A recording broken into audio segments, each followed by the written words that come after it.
All right, everyone. I think we are live right now, and we are talking about increasing the business.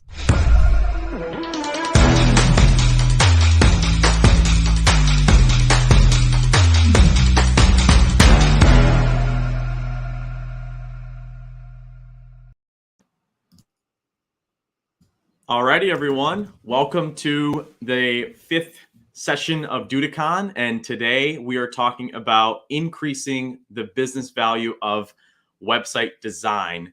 So today I have a few guests on the call, and they are absolute experts at getting business results for businesses, other agencies, and offering a lot of these types of things. So you're going to hear from Jesse, Valerie, Adam, and myself today.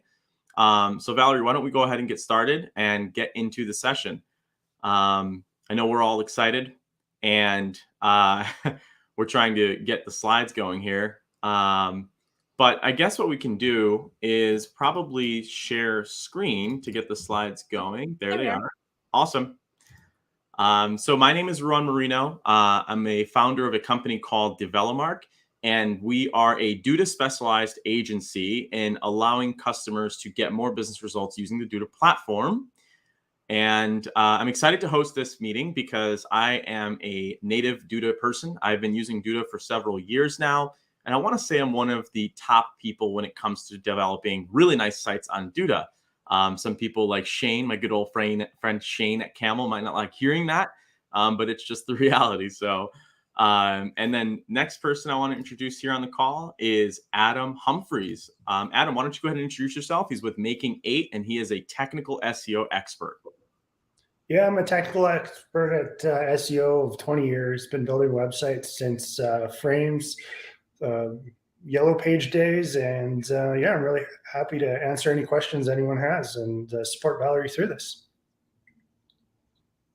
Awesome. Yeah, thank you so much for that, Adam. That's very helpful. And the next person I'd like to introduce is Jesse Lee Nichols. And so, Jesse, give us a little introduction about you and Media Junction, and then we'll go from there.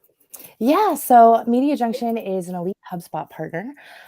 So I have been working for them for about a year now, but before that, for about the last 11 years, I've been working for HubSpot partner agencies. So specifically within website strategy and also design. So my background's in design. I've been doing it every which way, but now I'm really focused on the strategy and kind of, how that messaging and marketing piece kind of plays into how you build a website and why that's important. Awesome. And Jesse, it seems like you matched your hair with the color of the slides. So you're definitely I do what I can. You're definitely a leader in the design field there. And the last person I'd like to introduce is Valerie Craig, who was nice enough to actually design these slides. So Valerie, why don't you go ahead and introduce yourself and some of the awesome things you do at ActiveCampaign. Oh, thank you. And Jesse Lee, thanks for being on brand today. It's so incredible. So I serve as Senior Design Director at ActiveCampaign. ActiveCampaign is a company that helps businesses grow through email marketing, marketing automation, and CRM tools. We focus on creating an incredible customer experience. I lead the brand design, product design, and design systems teams, which I think gives me an interesting perspective here in this call. And beyond that, I live in Chicago. I'm a big part of the design community here, and I'm also a mom of 2, soon-to-be 3 kids. If we were on stage, it would be present. So, yeah, that's me. Awesome. Well, thank you so much for that information, Valerie. And so now we're going to talk about our agenda. And Valerie's going to take it from here. She's going to go through some of this awesome information and open up the room for any comments and questions. If you do have a question, feel free to leave it inside of the chat option, and we'll pull it up on the screen and answer those questions as they come. And I'd also love to know where everybody is tuning into. One of the most beautiful things about the Duda community is it's completely international. So I've met people from Australia, I've met people from India, I've met people all over the world. So let us know where you're tuning in from while Valerie starts going through the agenda. Excellent. Thank you so much, Rowan. So today, in the presentation portion of this session, we're going to talk about why web design is critical to growth, how the customer experience is everything, and the importance of leading with inclusivity and usability.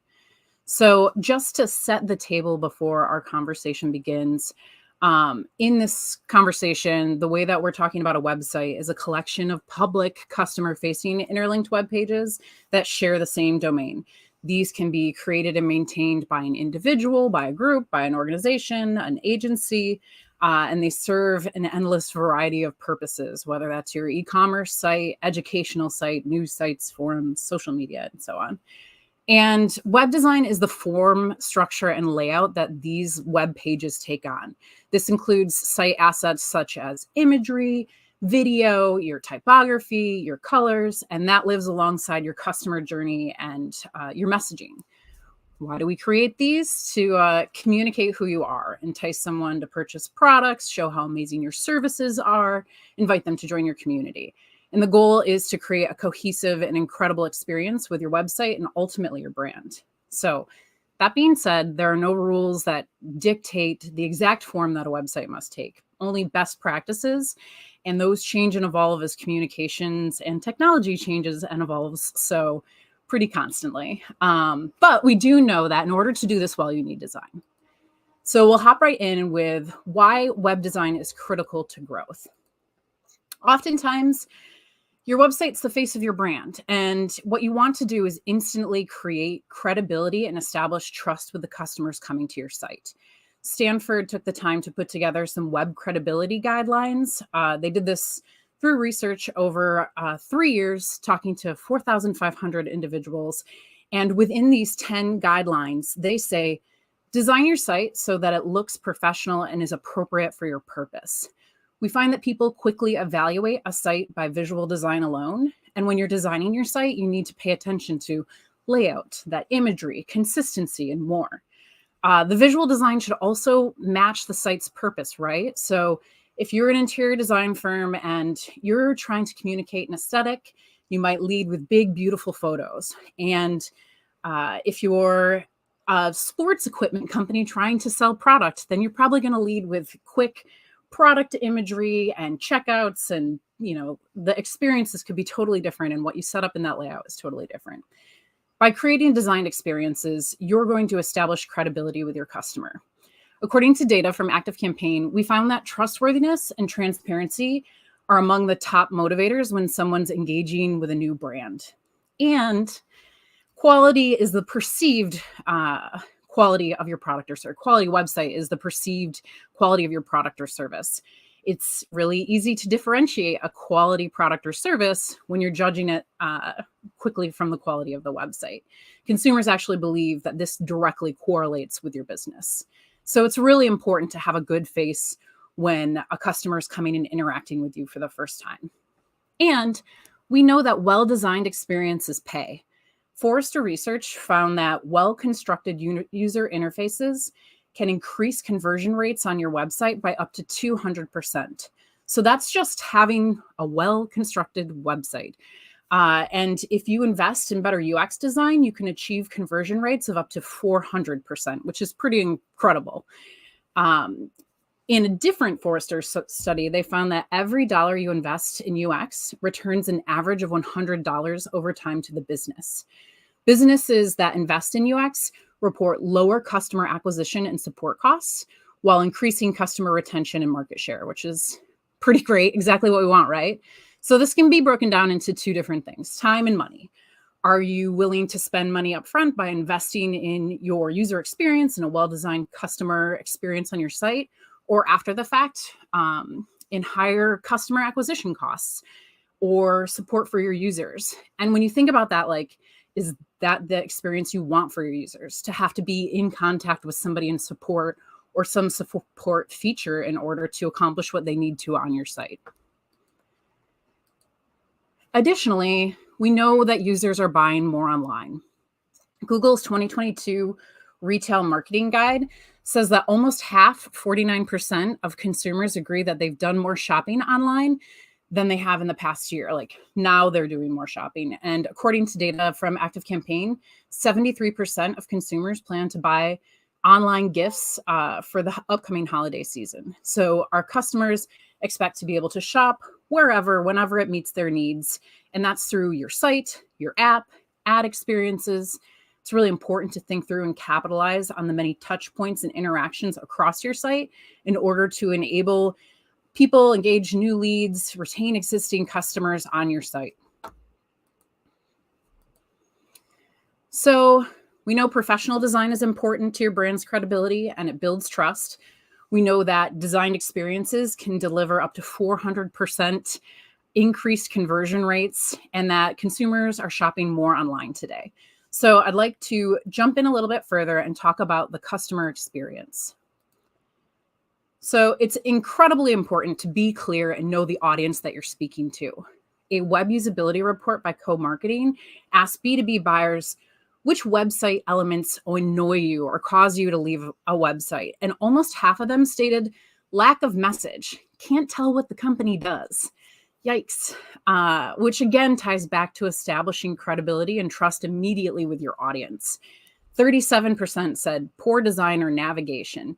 And they went further to ask, could you indicate why a particular element annoyed you or caused you to leave? And they said, waste of my time, reduces credibility. So be sure to remove anything from your site that gets in the way of a smooth or efficient experience for customers. Just state what the company offers, the challenges you solve, and do so in a jargon-free way. Awesome. Valerie, I just want to open that one up on that slide. Yeah. If you could just go back one. I can. This is a question that I have for Adam Humphreys, and maybe Jesse can kind of jump in as well. So lack of messaging is a really, really important topic when it comes to design when you're trying to balance SEO. A lot of SEO technicians will put keywords in places of where that might instead be where a message could go.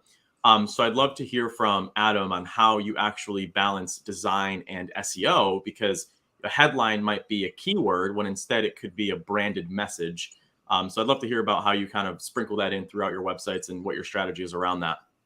So users are foremost, and more so like, don't think about keywords, think about solving problems, think about the queries they're using to find your content and write to that style. Keywords are really an after effect of that. Google's going to find you. There's lots of tools around that too. Yeah. Awesome. Any tools you would recommend to the audience? ClearScope. 100%. Mm-hmm. Okay, yep. Cool. Maybe we'll add the tool recommendations after the call is done as well, because I'm definitely interested in that. We go back and forth in our company about H1 tags and whether they should be a branded slogan or the keyword and where those things are placed. So Jesse, any comment or feedback on that? Yeah, it's important to remember that your website serves your users and not you. So it's very, very easy to get super caught up in, okay, what internal business decisions am I solving by putting certain things on the website? That's great. But that's one of those things that really frustrate the user. So make it about them and their journey. And sometimes that really takes a little bit of doing from your end to get you out of your own shoes and your own objectives and getting to that person that doesn't know you, that may be discovering you for the first time. So it's important to be user first. Awesome. Love it. Cool. Yeah. I just wanted to open that up really quick as I had a question. Oh my gosh, Jesse Lee, thank you so much. That set me up perfectly for the next slide, which is know their journey. What are your brand touch points? Like literally map them out so you can have awareness around the different ways and the different communications in which you're presenting to customers as they come to you. It'll help you identify what stage the users are at when they come to your site. And then help you know, are you meeting them where they are, speaking to them at their stage in that channel and able to create the right CTA for that moment. This is going to be critical to the design and messaging of your site. If you know your customer is seeking umbrellas, you're going to lead with umbrellas on your site, right? And if they're seeking a service like an electrician, you might lead with social proof and a contact number right up front. So knowing what they're coming at what stage to you for is going to be really important to the design and layout of your site. Once you know these touch points, you can also optimize them. How customers connect with you, how they're invited to join your community, sign up for your newsletter. Many of these can be personalized and automated, freeing you up to focus on the other aspects of your business. Some other information about ActiveCampaign, focuses on automations, and we ask customers how automations work for them. And they said that using these help them spend more time directly talking with their customers because they've automated and saved time with their business. So if you don't know, ask for feedback directly from your customers. Look at your analytics. You're going to need data and these types of tools in order to design an experience that's right for your audience. Another thing I want to quickly touch on is don't overlook mobile. Mobile accounts for approximately half of web traffic right now. And in fact, in the second quarter of 2022, mobile devices, not including tablets, generated 58.99% of global website traffic. So no matter what, somebody is going to be experiencing your site from a mobile experience. And Google Consumer Insights tell us that 61% of online purchases are made from a smartphone. So it's really important to consider mobile when building your site as well. And no matter what, you're going to have to optimize for speed. Deloitte Digital found that a mere 0.1 second change in load time can influence every step of that customer journey, ultimately increasing conversion rates. In their study, they found that conversion rates grew by 8.4% for retail customers and 10.1% for travel sites on average. With just a 0.1 second speed improvement, they observed retail customers spent almost 10% more and luxury consumers engaged more with an increased page view by 8%. So that's pretty impactful, literally, to the cost of your business. Design plays a huge part of this, from what you include on the page to the size of the images on your page. Images often are the largest contributor to overall page size. And this can slow your pages down and literally be expensive to load. Make sure to apply the latest image optimization and responsive image techniques in order to have high quality imagery, but also a fast user experience. You can go ahead. No, I was just going to say, Valerie, and that's such a good point. And I want to pause here for just a couple seconds, just so we can get some feedback from some of the great experts on the call. So the first comment I have about this is when you're designing and you're planning around an experience and you want to keep page speed in mind, but you also want to use high quality media that the customer may have, such as photos and videos and embedded content that may slow down the site and give us that core web vitals issue that I know Adam hates. Tell me a little bit about, I'd like to hear from each of you of how you would plan around a media budget or an asset budget of, what to include on a site when you're focusing on page speed, but not sacrificing the design too well, or too much, I would say. So, Valerie, do you mind starting with that? How would you kind of plan around speed while also keeping design in mind? I mean, I don't think that you have to sacrifice design at all, right? Like if it's a well thought out designed experience and you know your customer journey, just as I had said before, perhaps the important thing is showing big, beautiful images because you're trying to communicate and influence a certain audience. That's okay. I also know that it depends on where your audience is. We know that West Coasters are a little bit more willing to wait longer for pages to load in order to experience a site versus East Coasters.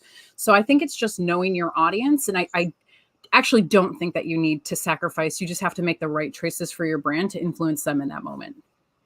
Great answer. Love that. Adam, what would you say about that? How do you focus on design without sacrificing speed? Well, since 2010, it's been a ranking factor, and more so in the last few years. But it bottoms down to the end user. What is their user experience? How fast is it loading to them? If you've got a lot of rural users that are on 3G connections, forget it. You better have it fast loading. And that's what it boils down to. Know your audience and use compressed images like WebP. You do that, you're good. You can defer everything. So it's not even an issue anymore. Does that make sense? Yeah, that totally makes sense. I'm probably talking a bit of technical jargon speaking of, but it's okay. The audience yeah. The audience is technical, so get technical, I think. And that's a great comment, Adam. I appreciate that. And Jesse, what would you say? How would you design without sacrificing speed? Yeah, so I think it's a matter of where you put things. So I know video is a huge thing that we are always a massive proponent of. We know that really increases conversions, but it's very weighty for your website. So we always recommend using a third-party hosting service for your videos. So platforms like Wistia and Vidyard, you're able to have a lot of control over what the user sees, like in the middle of that video, at the end of it, what they do next. But it's also not weighing down your website because that platform has optimized their embed codes to add those very effectively and efficiently to your website. And then I think too, I know for me, whenever I'm in doubt about a piece like that, I use the free tools that are available to you. So things like pagespeed.web.dev, that's a tool from Google. You can plug in your URL and Google will spit back out a report that says, hey, this is what's wrong. Fix these particular things. And that's very helpful. Love it. Absolutely love it. Another thing to say is that with videos, you can put up a still image. People are going to click on it. It'll load the video. You won't have to sacrifice any page speed at all. It makes zero difference. Awesome. And Jesse, the audience is asking a little bit about some of the third-party video tools you mentioned. Valerie, I would love to know some tools that you would recommend as well to compress media files, images, some of the things that you've used. The video tools I mentioned were Wistia and also Vidyard. Yeah, those are great. We use Wistia for our site and ActiveCampaign as well. Another thing that I want to mention that I'd spoke about with Adam previously is knowing that Google is mobile first when they're evaluating your site. So they're actually looking at your 4G slow or your 3G fast load time in order to establish the web, your core web vitals in order to rank your site. So it's going to be really important when Google's looking and evaluating you. Love it. Awesome. Thanks, guys. On to the next slide. I just want to add one thing to that. Just remember that YouTube is the second largest search engine in the world. You want to have their videos in there too, because it's going to get picked up by Google first. Usually, it's a priority. Let's face it. Definitely. So we also know that speed influences willingness to buy. Google recommends that your page load time be less than 5 seconds, and Unbounce did a page speed report, and they found that 59.2% of consumers won't wait more than 6 seconds. You're going to completely lose them. Google says that most people bounce around 3 seconds. And if the site is slow to load, 45% of users say that they're less likely to purchase, and 37% probably aren't coming back to your site. So this is where we really, as we spoke about earlier, need to bring together the designing with a purpose, thinking about our speed, knowing your customer, and this is going to help you determine and focus the priorities around your site. Other kind of fun facts from Unbounce's page speed report, they found that young women have a very high expectation for e-commerce. When considering consumers ages 18 to 24, they found that 86% of women, in comparison to 14% of men, said they're less likely to buy when your page speed is slow. And younger generations just in general have a much shorter attention span when it comes to their mobile over their desktop. 45% of 18 to 24-year-olds said that they'll wait 4 to 6 seconds on their computer for your page to load, but 26% are willing to wait that long when they're on their phone. So again, thinking about the mobile experience when people are coming to your site. So last topic, which shouldn't be last on your list, is thinking through the importance of leading with inclusivity and usability. And what does that mean? Inclusivity can address accessibility, it can address age, economic situation, geographic location, language, race, culture, all sorts of things.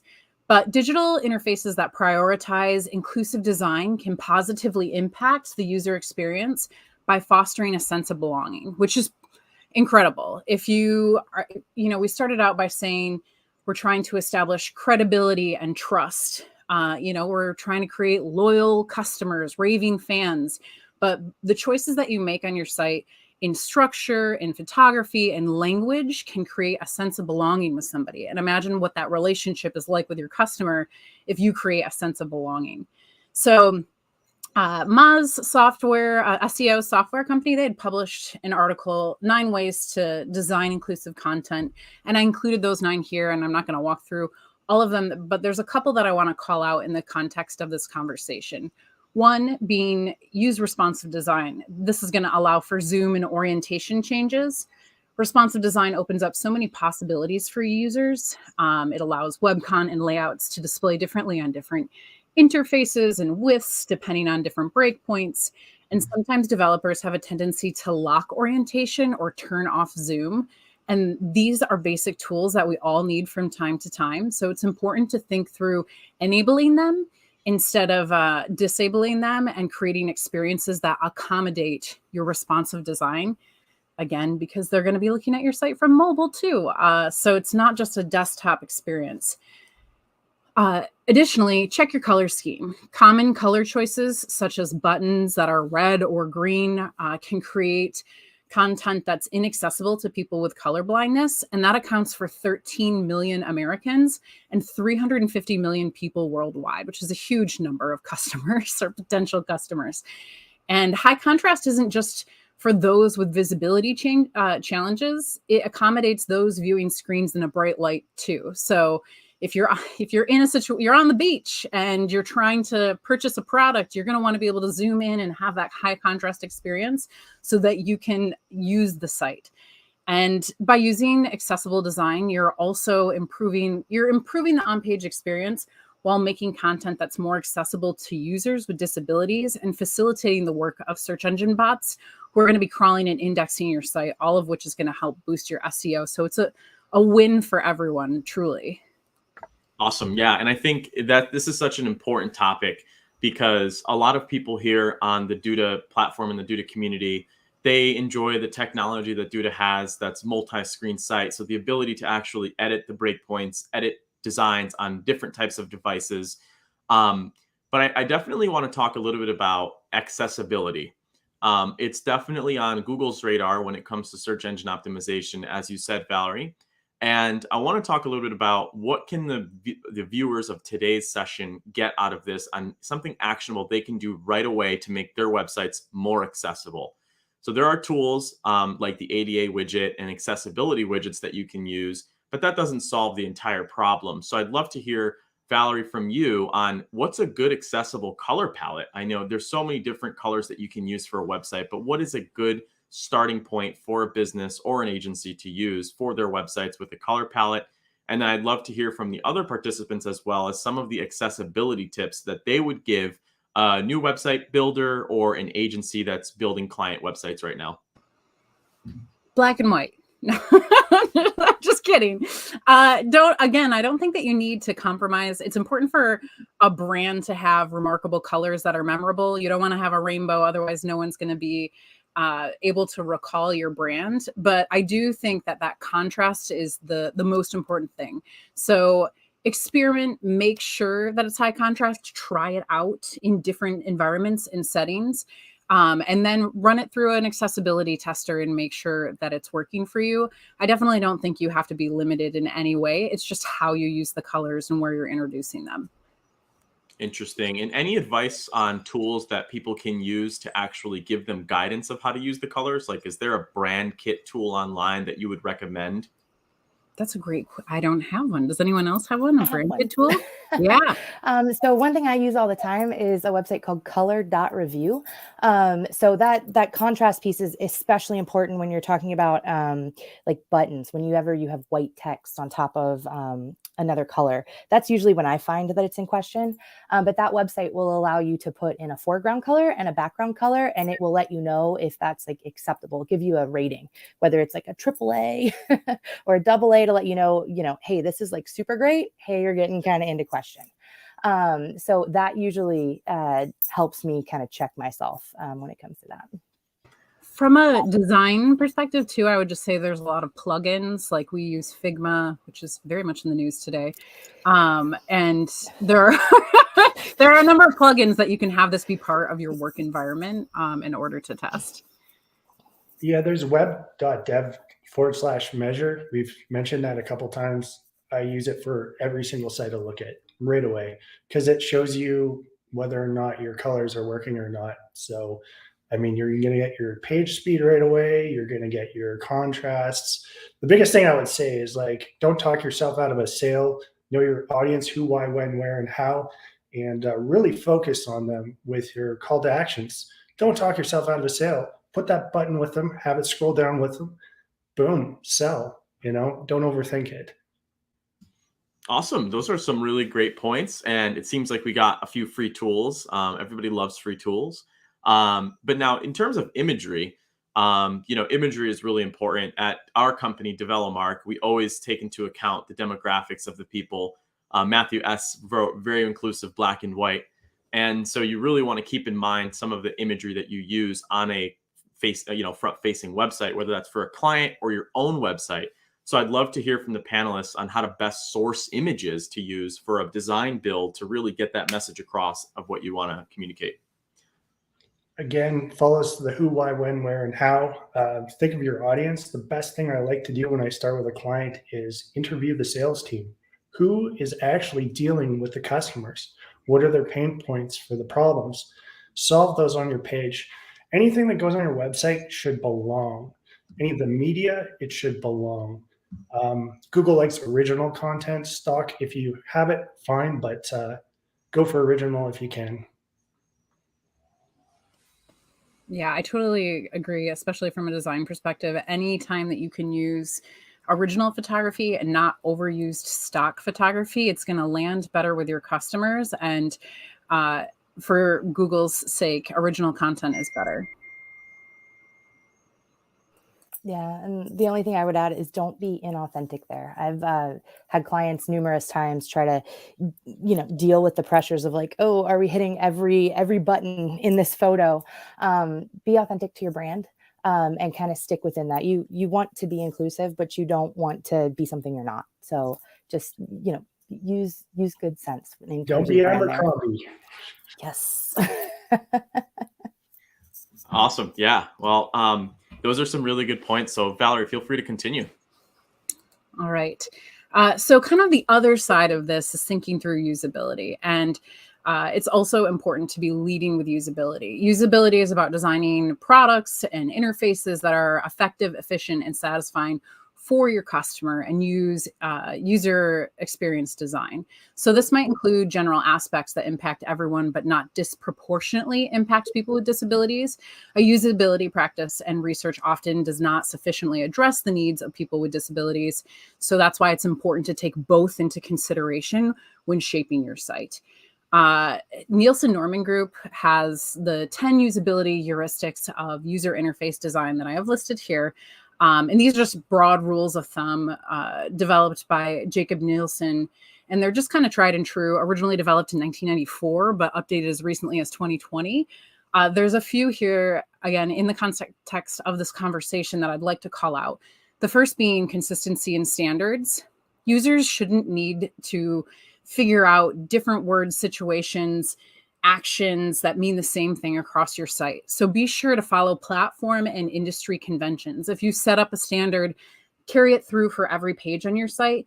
And if there's already an existing standard, follow it. People are using digital products other than yours every day, and those experiences are setting their expectations. Failing to maintain consistency is going to increase your users' cognitive load. Like, we know what a cart looks like. Not the time to be unique. We know what an info eye with a circle around it. Put your uniqueness into your logo, into your photography, into your messaging, not into standard conventions that already exist out in the world.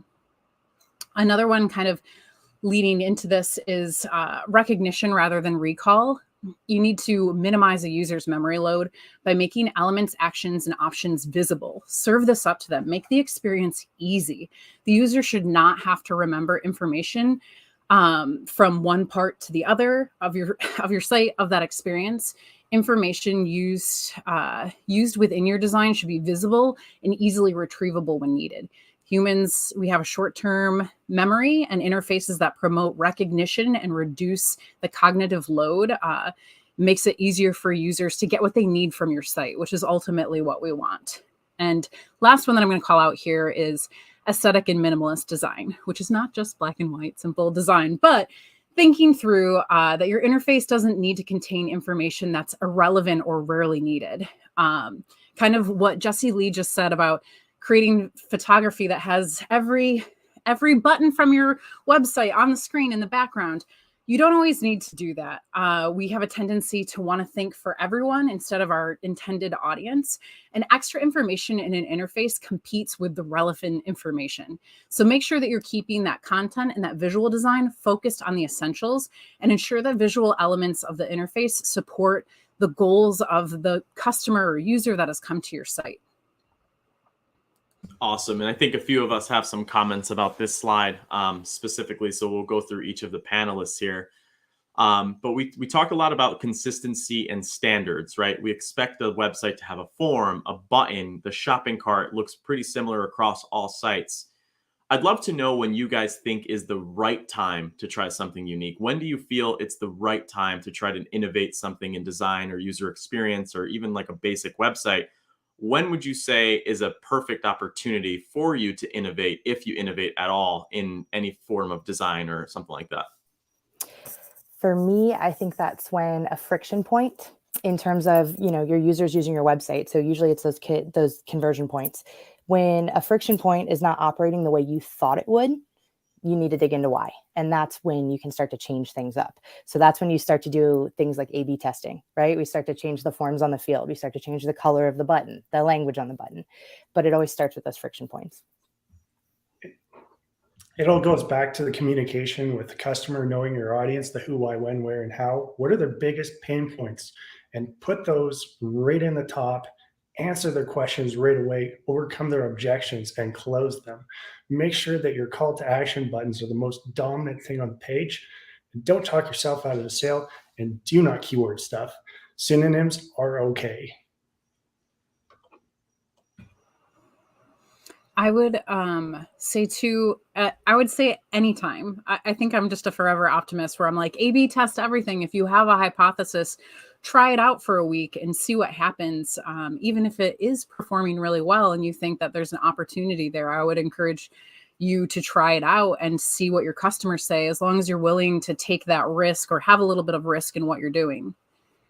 Yeah, there's this myth in SEO that you have to put long form content. That is absolutely a myth. Google's put out rich snippets for a reason. They want succinct. We're a limited attention span audience, and we want instant gratification. Say it up front, get the answers out, and close them. That's sales. And if they want to find more information, put it in an index, get them to the answers right away. That is good design.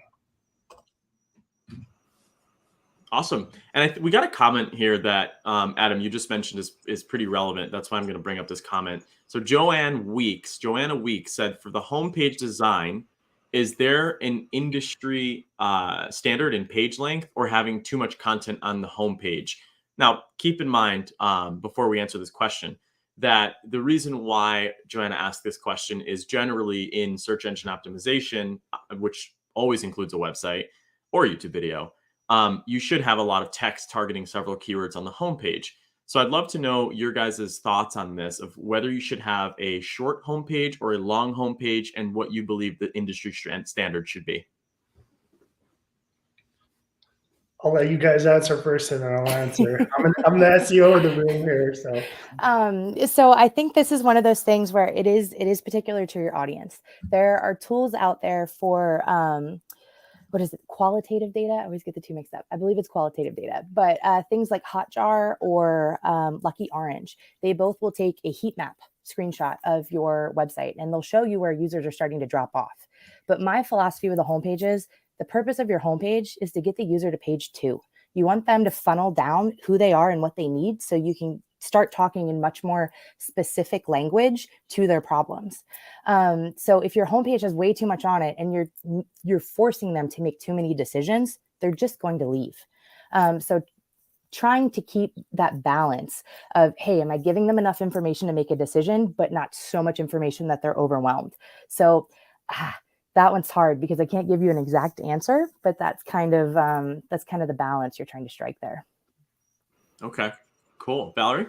This would be a good time to ask your audience too, see how people do some testing and see how users are interacting with your content.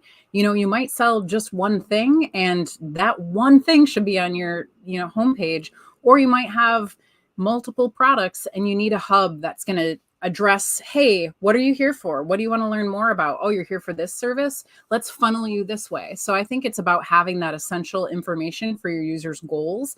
And that's, Anna might say something different, but I think it should be what your users need. Honestly, I agree with Jessie Lee. It's your audience. It's who, when, where, why, where, and how. It boils down to them. The rest, as an SEO, it's internal linking. It's the anchor text you put on the page. Take them to where they want to go. Address their main concerns up front. If you know certain pages in your analytics get hit the most, put that right up front. Solve their problems. Take them to where they want to go. Like they said, don't make them read everything. Don't talk yourself out of a sale. The average person's on your site for less than 8 seconds. They're going to go 2 pages deep and then they're gone. Make it count. Yeah. And I think that's a really good point. Several studies include, most of the conversions come from people who visit multiple pages on a website, generally speaking. So I think it's a really good idea to get them onto the next actual page, kind of like a ClickFunnels type of thing where you're focusing on one product or service and you're bringing them down a funnel. There's a really popular e-commerce company. It's called Bolt, where they've actually taken this entire philosophy of just selling one product on one page and just one click checkout, which they've been very successful at doing that with e-commerce. So Valerie, it was very interesting to hear your point, especially with females, where they have a higher expectation of an e-commerce process. They don't feel like dealing with a bad experience. I'm the same way, right? And I think it's really important that we kind of talk about that. So thanks everyone for sharing there. My thoughts on the homepage is exactly what you guys mentioned, where you should really, oftentimes we'll look at competitors, especially if you're doing web design and you're taking on clients. We'll look at competitors and we'll kind of see what they're doing and then make a mix of a competitor and our ideas and stuff like that. But ultimately, it does come down to the user. This is a place where I like to innovate because home pages for our websites are always custom. And then the internal pages are always using an inner page design template because we want to stay conventional, like we talked about before. We want to stay consistent for what people are used to. So the homepage, we're always innovating as much as possible. And then the internal pages is really a template throughout the entire website. So thank you guys for those answers. That was very helpful. So my next slide, I feel that we've touched on all of these things, but they're so important and it's such a huge topic that it's worth addressing again. And that's Google's going to reward a great user experience. I think this is what we've all said multiple times on this session, is that if you follow Google's image and video or their quality guidelines, they're going to reward you with a higher ranking. So just from if you go to Google Webmaster Guidelines, they lay it all out for you. It's very clear.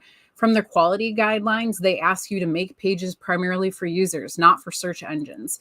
Don't deceive people. Avoid tricks. Ask yourself, is this going to help my users? Would I do this if search engines didn't exist? And just think about and focus on making a website that's unique, valuable, and engaging for your customers that will allow you to stand out in your field.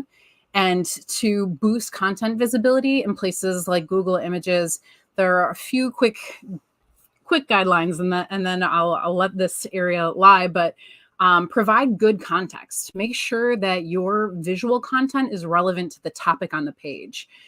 They suggest that you display images only when they add value on the page, which is also going to help your load times, and discourage pages where neither the images nor the text are original content. It's also important to optimize placement whenever possible, having your imagery near relevant text. When it makes sense, consider placing more important images towards the top of the page. This is important too if you're not setting your social or open graph image. When it's shared in a social setting, that's going to be the image that's pulled and shared representing the page. And lastly, don't ever embed important text into images for so many reasons. And embedding text in images is important if you put important elements like page headings or menu items in an image, they can't be read by a reader for accessibility purposes. Google can't read them. They cannot be translated. Not to mention, in a responsive environment, you can't control the size and legibility of that text. So to ensure maximum accessibility for that content, keep it in HTML, provide alt tag for all of your images, and like the positive thing here is that Google's going to reward that. You're creating a great user experience that's accessible, and Google's going to rank you higher for it. Awesome. I love it. And I think user experience is one of those things that Google is definitely looking more into. If anybody in here has had the pleasure of moving a Google Analytics account into a Google Analytics 4 account, you may have noticed that the bounce rate metric is now called engagement. And so Google is looking at everything that the users are doing through your websites. Luckily for you, we have some amazing panelists here who are going to talk about how they would recommend improving your user experience on a website specifically, whether it's for a client or it's your website. So we're going to start with Jesse. Jesse, give us some knowledge on what you would do to improve the general usability and user experience of a web page or a website. I think one of the first things that I would do, and kind of where I always start with web design builds, is really evaluate your messaging. You know, is your message on brand? Is it what you want to be saying about yourself? And once you kind of have that, you need to kind of evaluate all of the pieces of your website against that. Is it consistent? And then the other piece, I think we were alluding to it a little bit earlier, you do not need to reinvent the wheel every time you create a new page. So what you really want to be focusing on is that design system. So create the homepage exactly like you were saying, Ron, and really put all of your creative energy into that, and then figure out which elements are repeatable, because you do want to create that consistency. So the fun is really in creating that system that you can use to build literally anything. Because having that consistency, it makes your user not have to think, which is like the ultimate goal. You want to just give them those pieces of, this is what I'm supposed to do on every single page. So if your messaging is consistent and your design is consistent, you're going to get them to hit that button. Love it. And that's a great book too about design, Don't Make Me Think, which is a user experience book, which is really great. Everybody should check that out. So Valerie, what would you recommend for a webmaster to improve their user experience?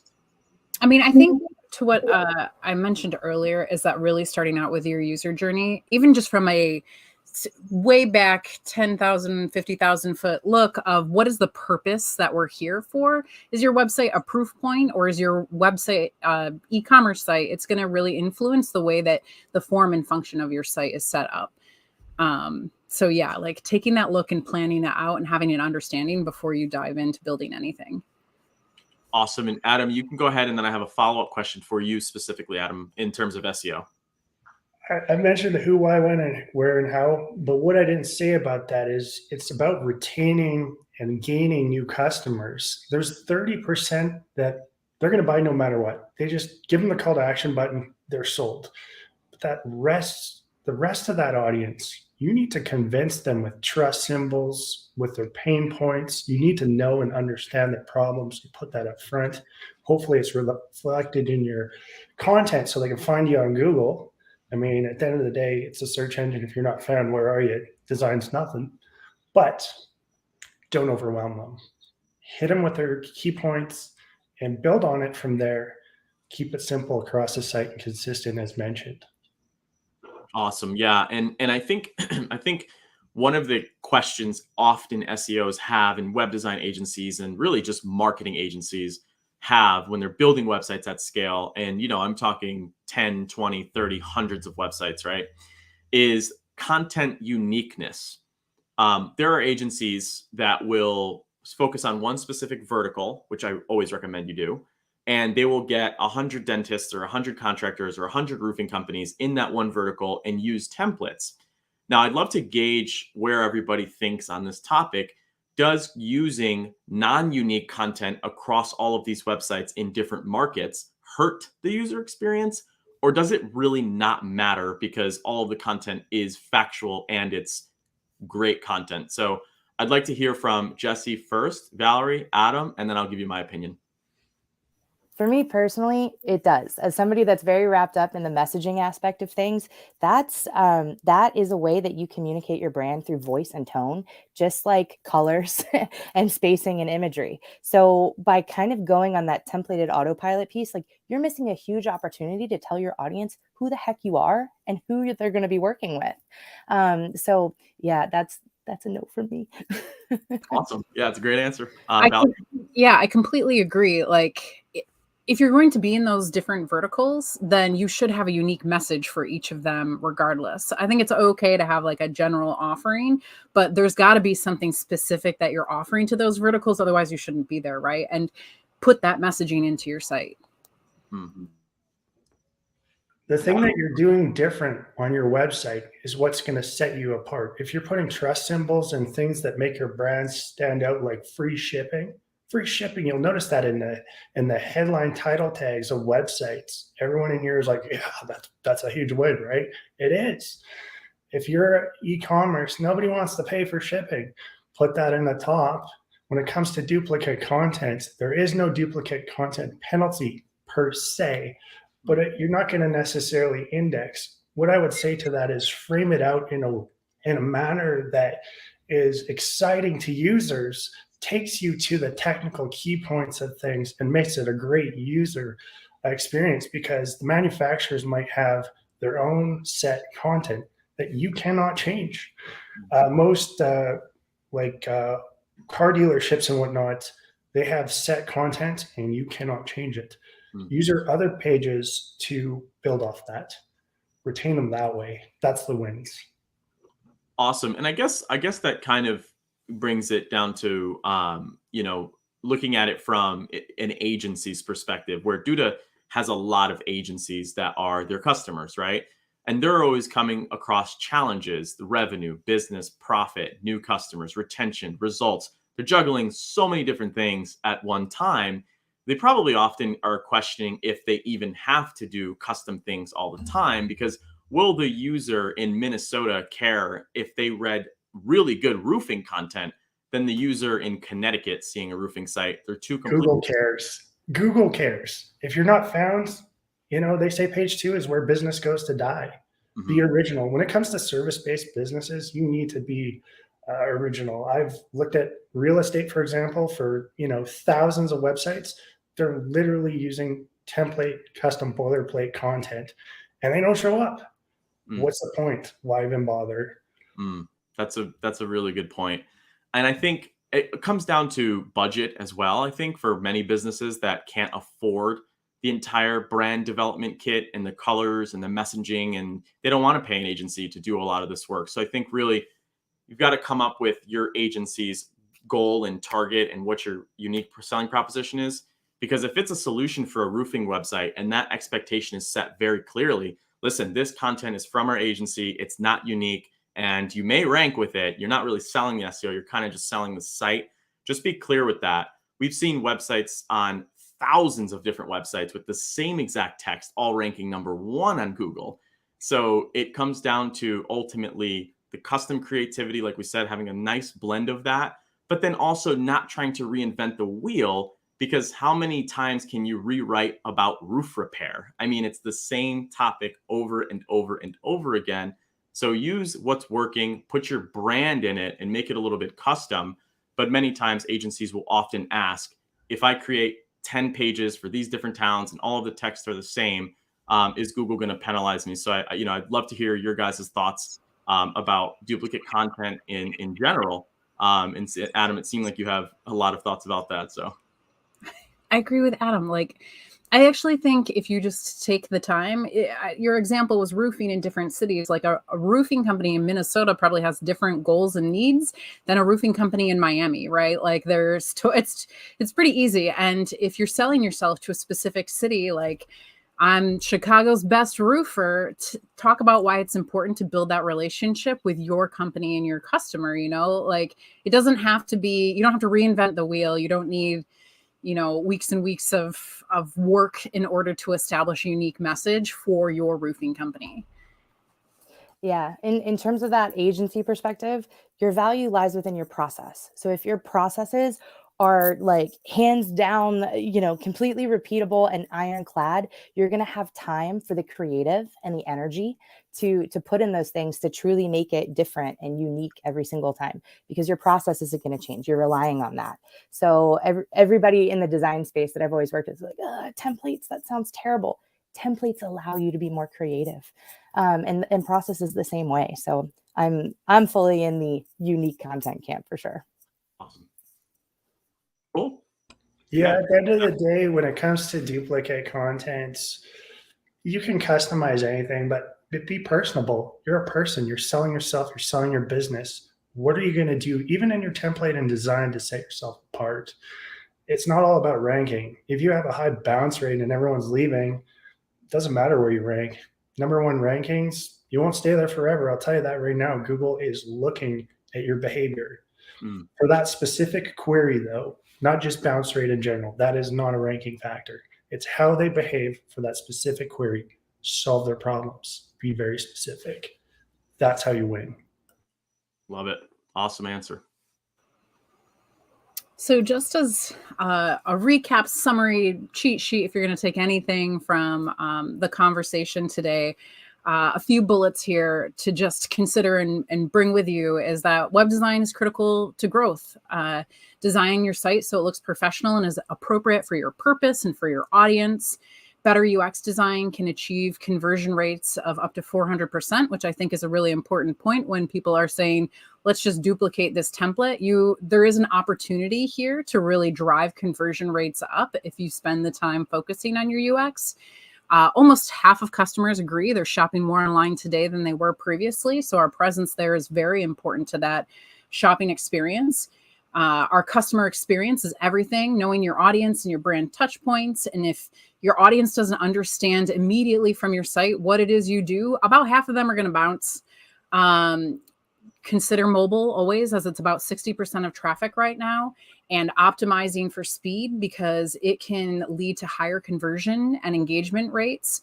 And always lead with inclusivity and usability. Digital interfaces that prioritize inclusive design can positively impact the user and create a sense of belonging, which is incredible and powerful when it comes to a site that you could do something like that and have that type of interaction.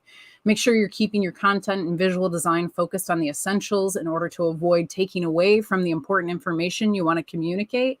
And remember that Google's going to reward, accessible design practices. It's going to allow them to find, index, and rank your site and do so while you are focusing on your user. So this is just, if you were to screenshot anything, this is the last slide that I'll give you. Awesome. Yeah, and there's a few questions that I think we should address here inside of the comments section. If you have comments on it right now or questions, please feel free to drop them. We'd love to answer them. One of the question was, what was the UX book that Ruan mentioned? It's called Don't Make Me Think. It's basically the design and user experience philosophy around the user. And Jesse put up a really good point, not about yourself. Because many times when we're doing things, it's easy to think about ourselves and put ourselves forward, but it really should be the user. And then D-Dub asks, don't you think people really focus on mobile experience? We've got about 3 minutes left, and don't hop off. Please do not hop off, because the next session will be starting right after the session. There won't be a different link or anything like that. So I'd love to hear your thoughts on mobile experience. I'm still a big desktop person. I see most of our local clients have like about a 50-50 split. So we really focus in on both.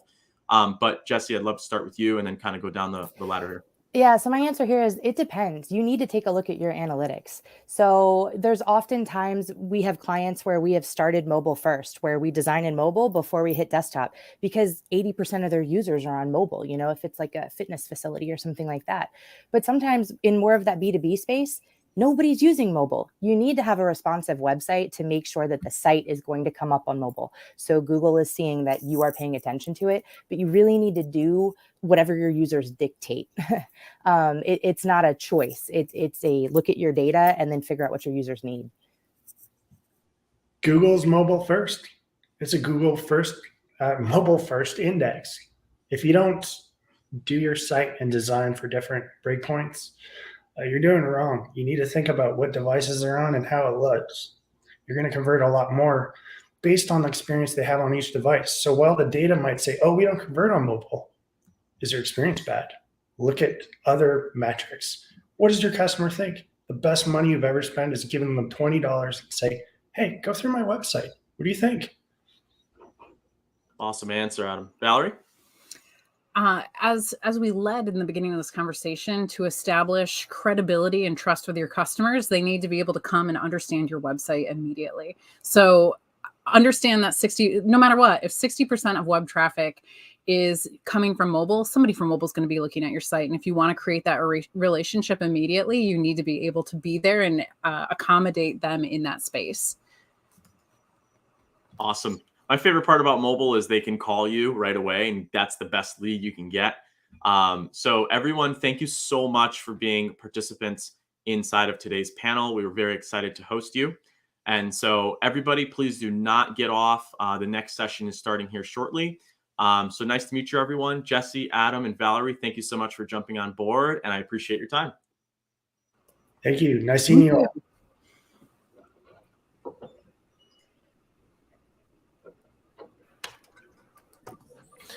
Hello, everybody. Welcome.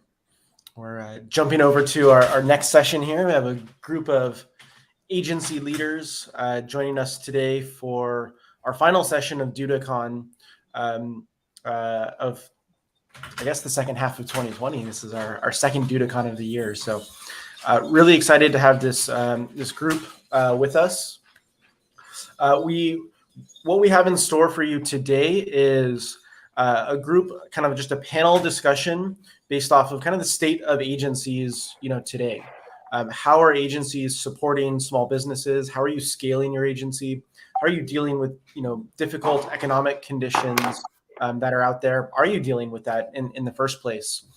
So we welcome your questions throughout this entire session. And, I'm very thankful for everyone here that's joining us today. I would love to just start off with, a quick round of intros for the folks that we have here on our panel. So I'll go kind of across the top. Emily, if you want to jump in and just give a little introduction to yourself and who you work for, that'd be great. So I'm Emily Moore and the owner of Lingos, which stands for Linux, Google, Windows. We're an IT and marketing firm, and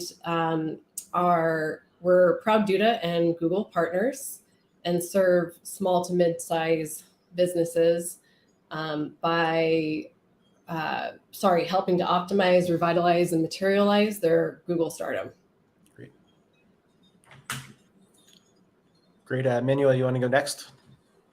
Sure. Hi, everyone. My name is Manuel Gil. I'm originally from Spain, but I lived in Colombia and Latin America for the last 10 years now.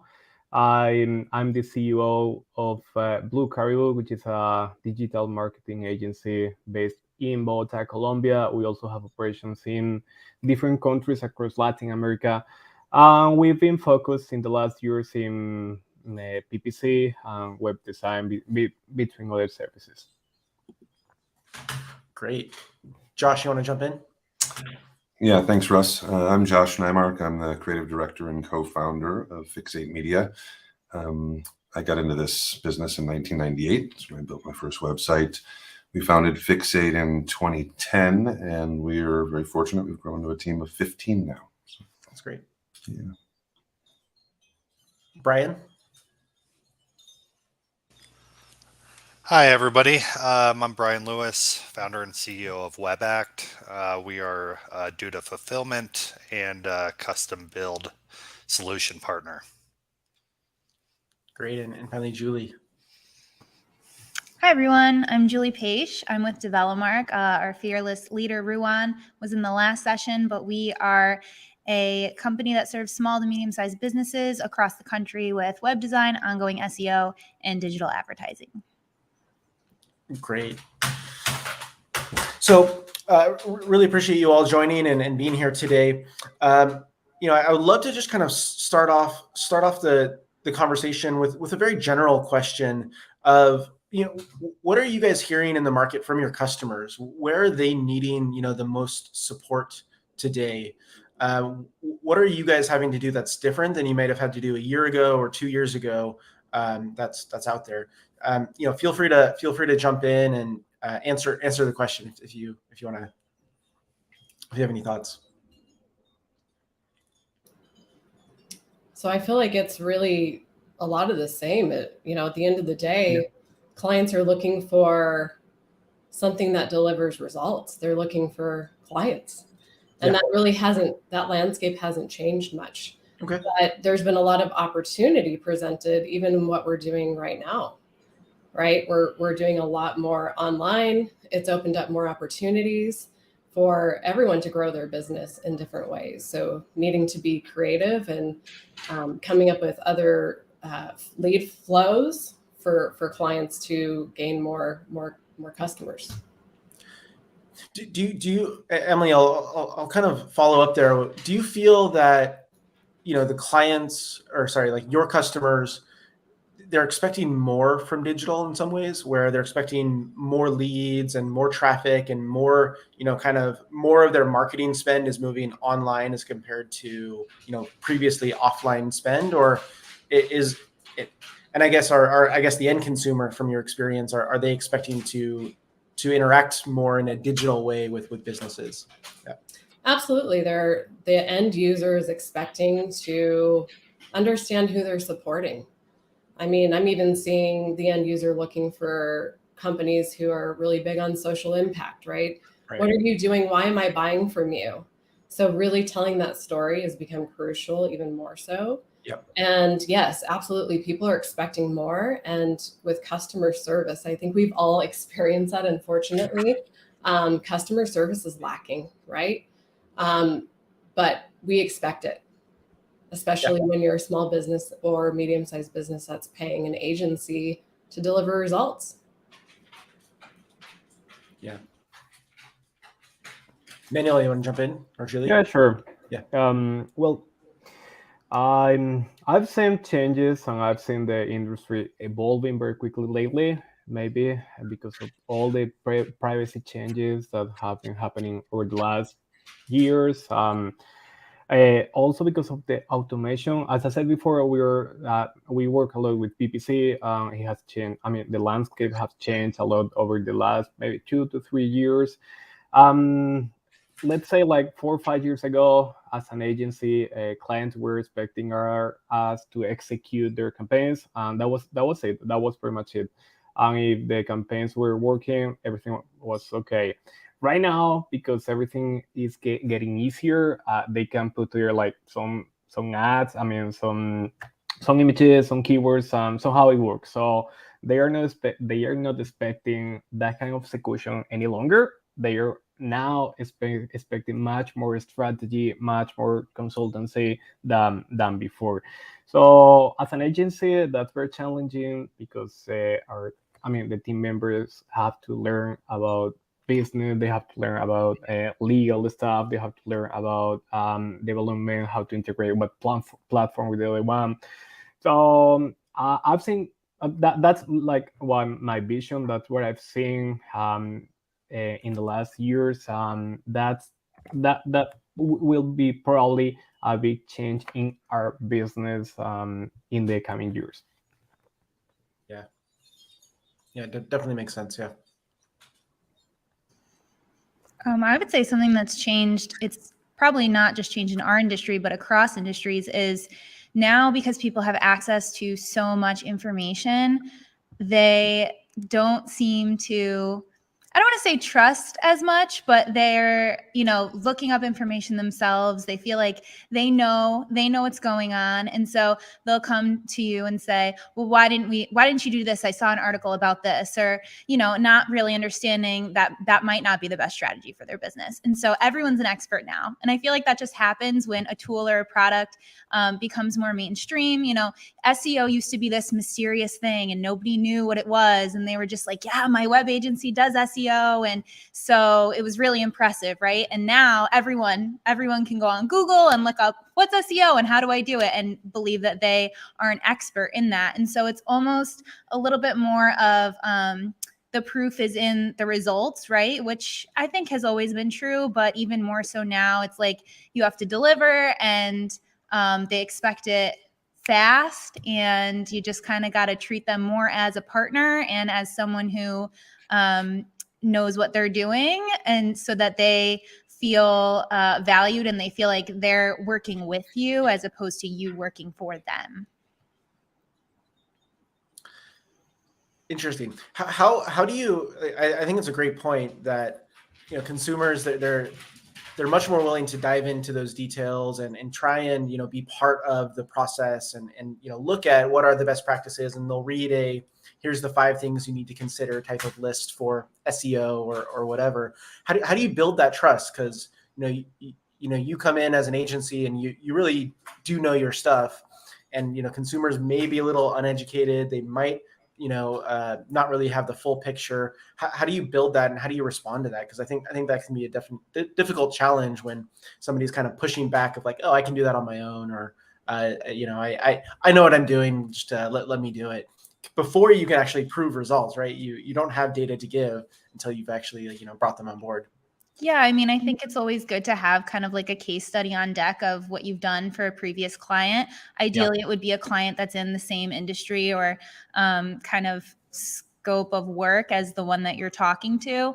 I mean, at the end of the day, people can choose to work with you or not, right? So it's like, how much time do you want to spend convincing someone that you're the right agency for them? And how much time do you want to just spend working for your clients that appreciate what you're doing? So, everyone I think has to assess that client relationship and kind of see the red relationship flags from the beginning and decide whether or not that client's going to put their trust in you and appreciate your services, or if it's just maybe better to move on. Another good angle is referral partners, because it's a warm lead. They're already hearing from somebody that you've done an incredible job. And honestly, that's about 95% of our business. So that's great. Wow. Yeah. That's huge. Josh, how do you build trust with your customers when either, onboarding them or keeping them happy in the long term? Yes. And I agree with everything everyone said so far, by the way. I might add one thing, but we as an agency have always been incredibly transparent, from our pricing to our process to letting our clients work directly with everyone on the team. And, we've always put that kind of at the forefront of importance in our agency.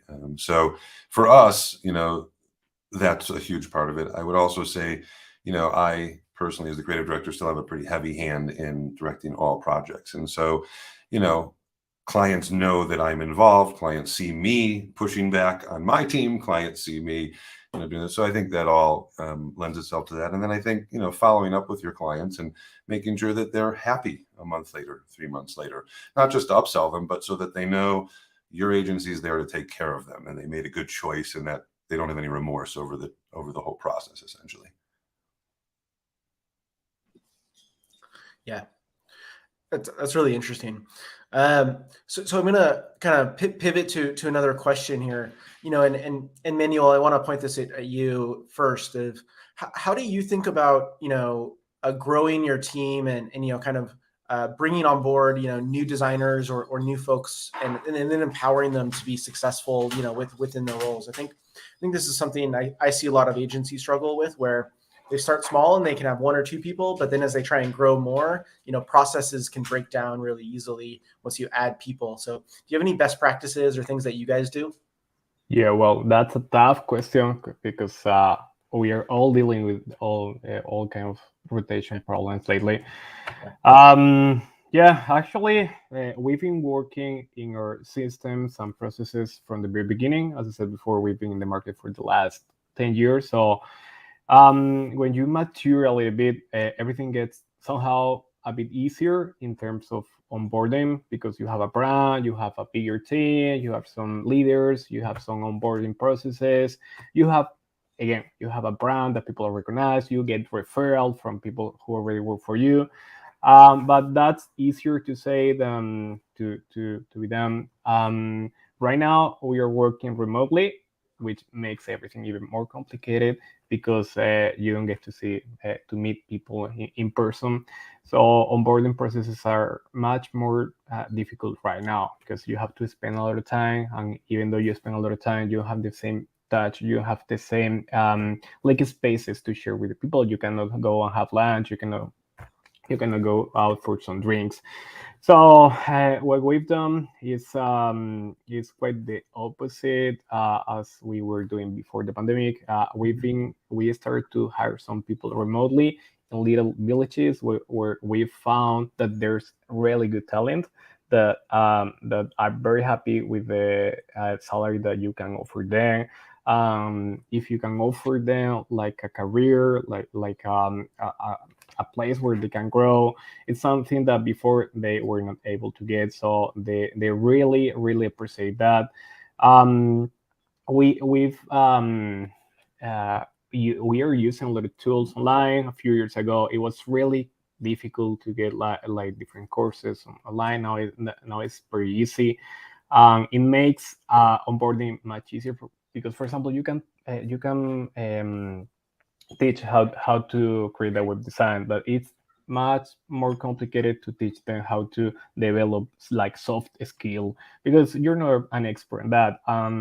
As Josh, I think, said before, you need all kind of skills, and you need that kind of communication with the client. So it's a mix of things.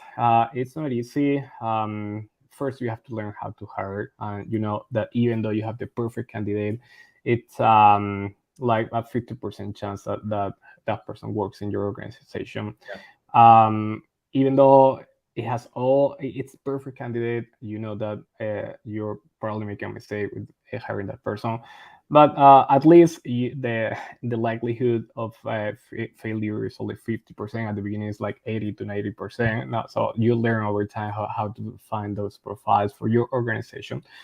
But yeah, it's a little trial and error, and a little learning, a little a lot of processes working on that. So that's as I said at the beginning, it's a really tough question that everyone has to figure out. There are a lot of best practices, but you have to really understand if those practices apply to you or doesn't apply to you. Yeah, absolutely.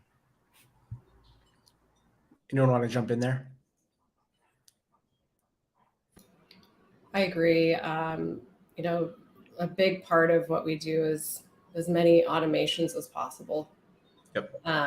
And when we're hiring, we always offer the opportunity that if you show up and act like an owner, that there's ownership opportunity. And that's really been a huge win for us to figure out who the right candidates are. Because collectively, I'm not any different than any of my 25 people. Yep. I can make a bad decision today that can rock our entire company. Anyone can. So we have to think about making decisions that are going to be for the benefit of all and for our clients mostly. And the other thing that we really put out there is, it's very simple, but if we put food on our client's table, they're always going to put food on our table. So that's the focus. Yep. So, but I agree with a lot of what Manuel said. And Emily, just to pull on a thread there, is your main technique for empowering your employees? Is it saying like, hey, like you act as an owner and we're gonna bring you back in? What are other things that you do to try and empower your employees and push them to make the whole company better? Really, honestly, it's figuring out we can all do a lot of things, but Yeah. What is the thing that gets you out of bed every single day? Yeah. Because I want to make sure that there's passion. And hiring for passion over skill, sometimes it's pretty interesting how that plays out, because you can really foster that in somebody if they love what they do. Yep. And the energy is infectious too. So that's really what we focus on. And at some point, right, there's going to be, maybe we just give shares or we give bonuses, but because there's different motivations as well. There's been a couple of people, they might be great, but they don't want to be an owner. The word owner scares them. Yep. So finding other avenues to pique their interest and we do personality tests as well. When people come in, just to kind of see who we're working with, we meet with the team one-on-ones, ask Yep. them questions. How are things going? Is there anything that you want to change? Yep. And we also value their input, because they might see things in the landscape that we're busy doing something else and it's, completely went past us. So, just having those conversations and team building sessions. Absolutely. Cool. I'm going to jump over to a question that Lori asked a few minutes ago here in the chat. And Brian, I'm going to point this at you first and would love other people to jump in. How do you guys handle clients who make requests that go against design best practices or design principles? And I don't think this has to apply just to design. This can be against SEO best practices. This can be against accessibility best practices. This can be against, anything of how do you guide them in the right direction? Yeah, it's a good one. So we get that quite often, where we'll run into it where they're like, well, we want a big video right up front. And we're like, we can do that, but you're going to, slow down the site. You're going to, we let them know everything that's going to happen. And then it's really up to them at that point. So we tell them and we'll measure it for, 3 months and see how it goes. And then I'll give you that data and then we can reevaluate. How do you look at that data? Like, how do you know that, great, we launched for 3 months, and what are you looking at? Like time on site? Are you looking at the bounce rate? Like how are you proving one way or the other, right? Yeah. So you said a hypothesis at the beginning. Yeah, we look at all those things really. It's really that the load speed, if we're looking at bounce rate, the time on site is also really important. Making sure, that doesn't go down because of it. If people are bouncing after 3 seconds because your website doesn't load, that's a problem. And that's when we can point that out to them and say, hey, this is what's happening since we made that change. Would you mind us changing it back to fix, especially if they're running a Google ad campaign or something like that, where they're wasting money now trying to do that. I totally agree with what Brian said. I think the key thing there is, you let them know based on your experience why that might not be the best decision and what could happen if you choose to go in that direction. And then you make sure that it is documented, in writing, via email. If you had the conversation on the phone, send a follow-up email, just so that 3 months later, when you go to them and say, hey, this is what's happening, and here's why, in the event that they say, oh, well, then why did we do that? You have it documented in writing, which can be very helpful. Yeah. When it comes to SEO or ads, just like Brian indicated, a lot of times those things can really hinder our results. And so for us, of course, if the client is just not willing to budge, we'll go that route. But we really do try to, why were you coming to us in the first place?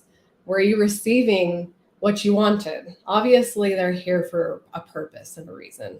Yep. And there's got to be trust in that relationship.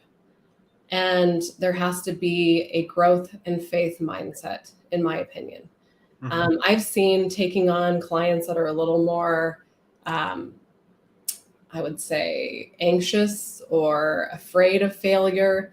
And I really believe there's something to taking people on that. So I guess it's finding out who your ideal client is as well, right? Because do you want to fight back and forth about what you know is tried and true and is going to deliver those results? And ultimately, it's going to impact our delivery, and our delivery is going to impact the longevity of the partnership. Yeah. Manuel. Yeah. For me, A/B testing is the answer for everything. It's like, okay, what do you want? This is version A.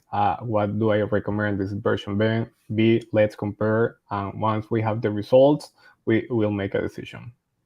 So that's like a more pragmatic approach to that kind of conversations. Yeah. Do you guys have any talk tracks or kind of like things that you highlight when you try and have that's a tough kind of mature conversation to have, of like saying, look, you hired me for a reason. You're hiring me for my experience, my knowledge, my expertise here, and you're really pushing me to do something that I think is wrong. Do you guys have any talk tracks around that? Because that can be a difficult conversation to have, especially people who are a little bit newer into the agency space. Do you have any kind of guidance there?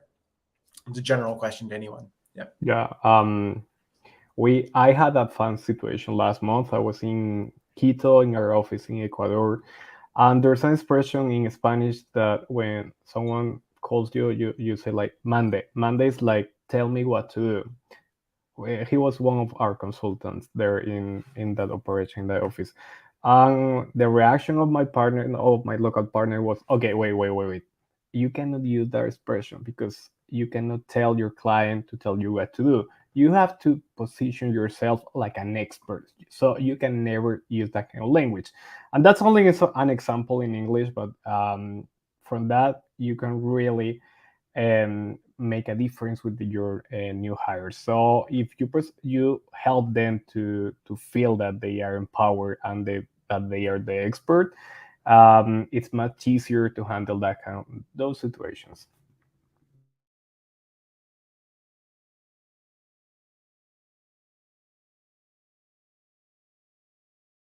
Sorry, I was muted. Anyone else want to jump in there? I could add just a little bit about, Yeah. I guess, expectations of the client and how we've always worked with that. I mean, with us, with my experience, it's a little different because some of that may be trust-based with us when they hire us, but we have a pretty, detailed onboarding process. We have a kickoff call where we discuss these things up front with the client. And, if it's an SEO focused project, we're talking a lot more about Google Core Web Vitals and a lot less about banner images and motion video background and those kinds of things. But, if it arises at our firm, we do push back, and we will do it in writing an email, like Julie said, because it's good to have some documentation. But it is not uncommon that someone is asking our client, can Josh get on the phone or a Google Meet with you this afternoon? He really wants to talk to you. And now I'm going to show them some data. The caveat to that is we still build websites for our clients, not for us, right? And so even very recently, we did a site and they were working with an outside SEO agency. And the SEO agency came in and just gutted the content. And it was a gutting. And this woman was so upset because this is her brand. It's what, means something to her and her brand. And she's a florist.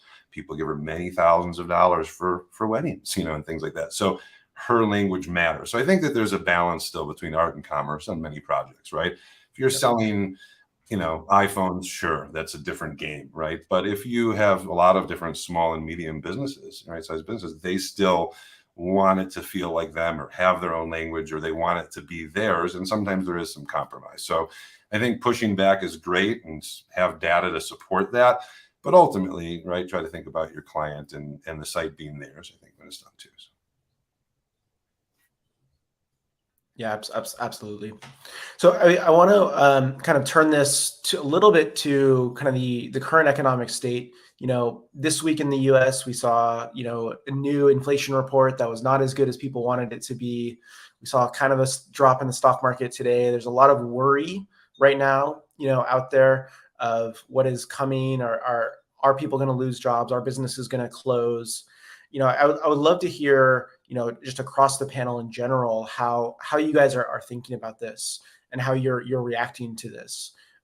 Is this something you're hearing in the market at all in the first place? Julie, I don't know if you want to start and kind of jump in there. Sure.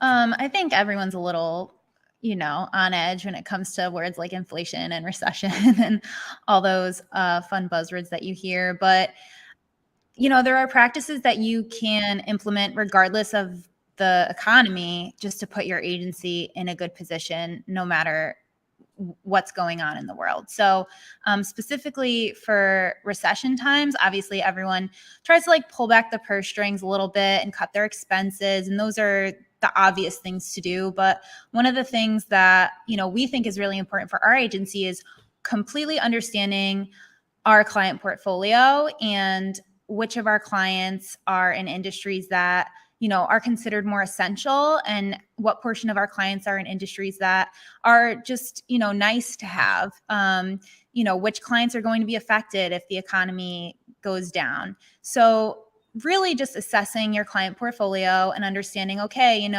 if people stop spending on luxury, my business could potentially take a 50% hit because half of my clients work in the luxury space.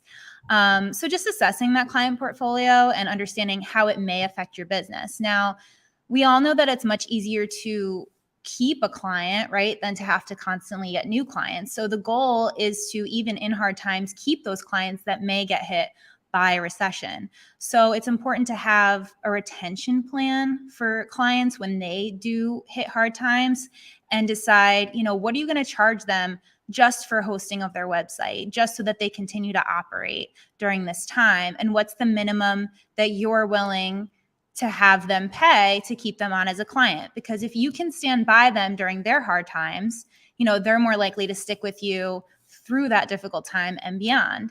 So you have to come up with those numbers of how much you're gonna charge a client to just kind of host and do the bare minimum, so that you can maintain that great relationship with them. And then finally, as far as bringing on new clients during a harder time, it's really important to understand what's the minimum that you're willing to charge for basic services to get those clients in the door in a time that might be a little more difficult, so that when their business starts doing better, you can add on and make them a more and more valuable client for your agency. So one of the things we talk about a lot is Apple, right? You don't go to Apple and just buy all of their products and services at once. They sell you on the phone, and then you're in. And then you want, the AirPods, you want the case for your iPhone, you need the charger, you go to the App Store and you buy the apps. So it's, what's that key service that you can offer for a reasonable price point that's going to get those clients in the door because it's so valuable, regardless of the economy. And then, they'll continue to grow within your agency and become one of your most profitable clients potentially. So those are just some of the things that, we've been talking about at DevelopMark, and some of the things that we're focused on, both in a recession sort of mindset, but just as good practices for the company overall. Yep. Emily, you wanna jump in next? Absolutely. Really good points, Julie. One of the things that I like to point out is that when we are doomed with the words recession, there's so much opportunity.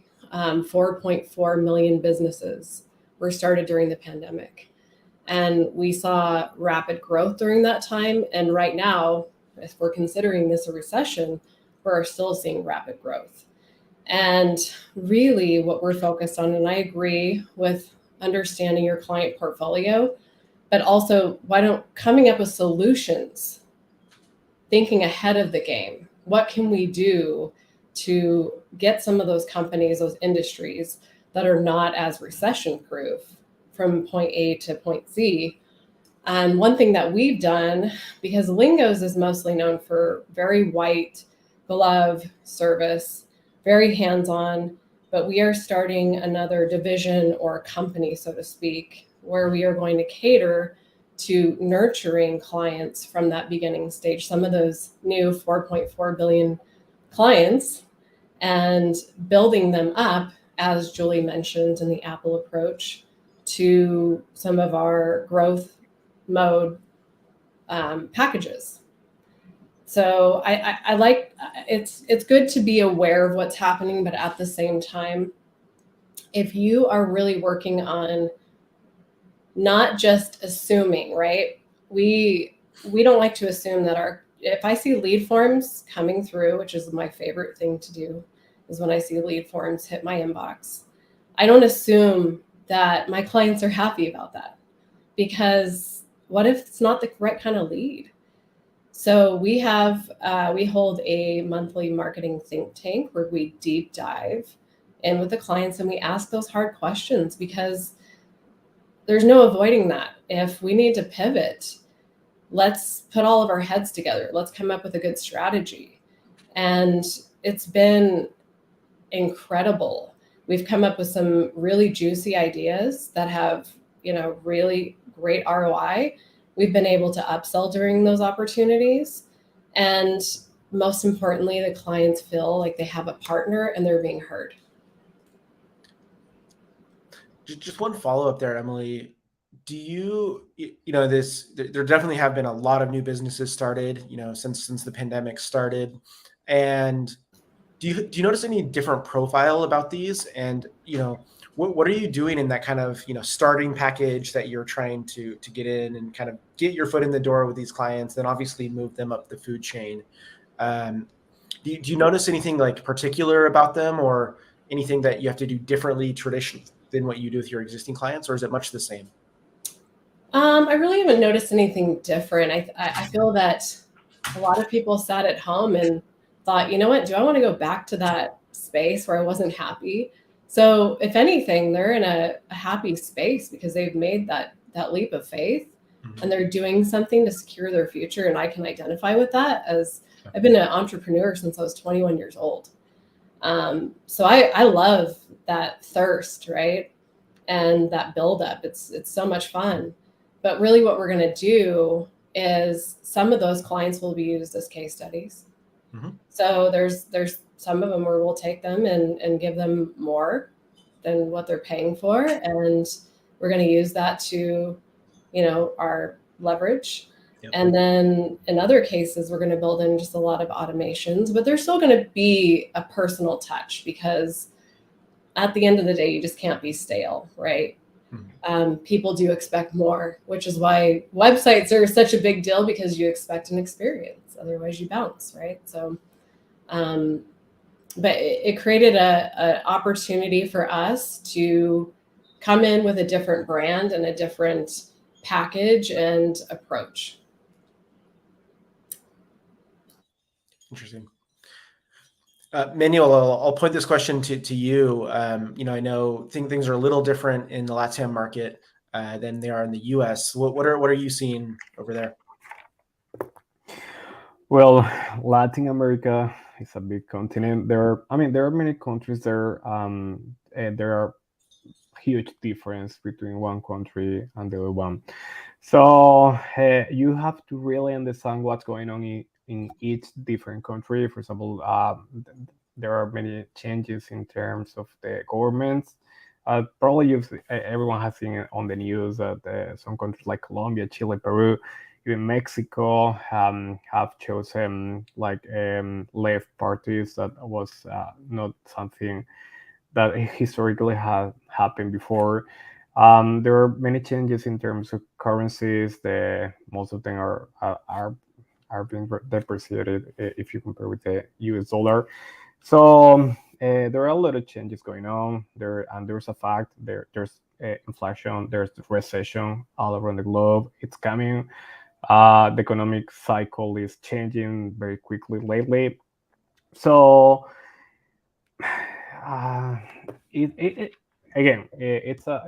these are hard times. If you think about Latin America and the agency and the digital marketing space, what I've seen is that if you compare with the US, in the US, if you're an agency and you're specialized on a niche, you, for example, you're the best doing SEO, you're the best doing PPC, you will do.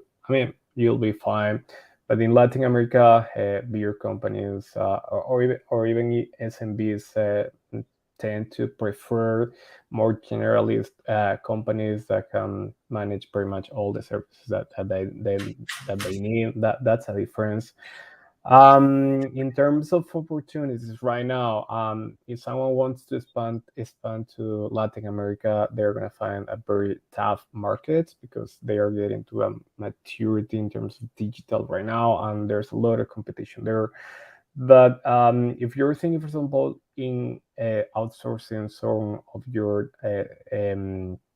of the work that you're doing, there you can get there are good companies, there are really good talent there, and it could be more affordable for some companies in Europe or in the US.